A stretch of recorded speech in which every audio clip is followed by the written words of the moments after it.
Usap-usapan ngayon sa NBA world ang posibilidad na ang pagtatapos ng career ni LeBron James ay hindi sa Hollywood, kundi sa pinagmulan niya, ang Cleveland Cavaliers. Ayon sa ilang analysts, mas tama raw na doon na lang niya tapusin ang kanyang huling kabanata kaysa manatili sa Los Angeles Lakers. Hindi ito tungkol sa legacy lang, kundi sa direksyon ng dalawang franchise.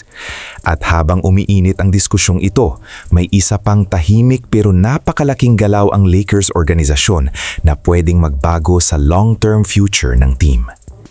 Unang punto, reality check sa career timeline ni LeBron. Hindi na siya ang dominant force na kayang magbuhat ng championship run gabi-gabi. Productive pa rin, mataas pa rin ang basketball IQ, pero malinaw na tapos na ang kanyang prime years.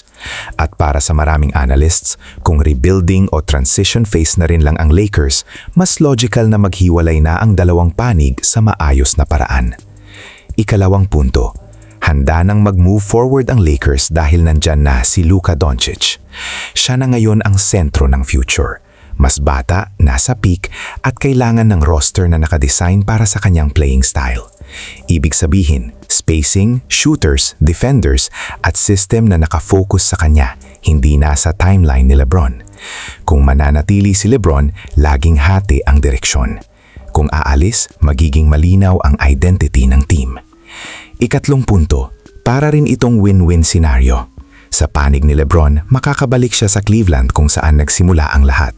Doon siya mas mabagay bilang mentor figure, culture leader at simbolo ng franchise history. Hindi na kailangan habulin ng stats or titles. Ang magiging papel niya ay pagtatapos ng isang alamat sa lungsod na unang naniwala sa kanya. Sa panig naman ng Lakers, nagsisimula na silang mag-realign hindi lang sa basketball side, kundi pati sa business side. Kamakailan, inanunsyo ng team na si Lon Rosen ay magiging bagong President of Business Operations.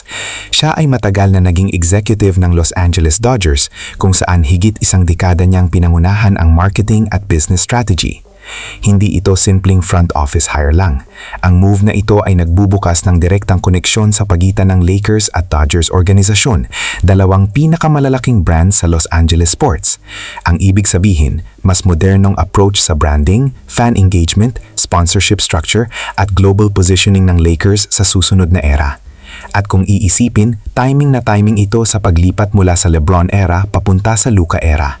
Habang inaayos ang roster para sa bagong mukha ng franchise, inaayos din ang business machine sa likod nito. Hindi ito rebuild lang sa court, isa itong full organizational transition. Kung mangyayari nga ang pagbabalik ni LeBron sa Cleveland, hindi ito breakup story. Isa itong natural evolution, pagtatapos ng isang generational career at pagsisimula ng bagong kabanata para sa Lakers na nakasentro na kay Luka Doncic, parehong sa basketball at sa negosyo ng franchise. Ngayon, tanong sa inyo mga ka-bench reaction, mas tama ba na sa Cleveland tapusin ni LeBron ang kanyang career? At handa na ba talaga ang Lakers na tuluyang ibigay ang team kay Luka? Comment nyo sa baba. Simulan natin ang diskusyon.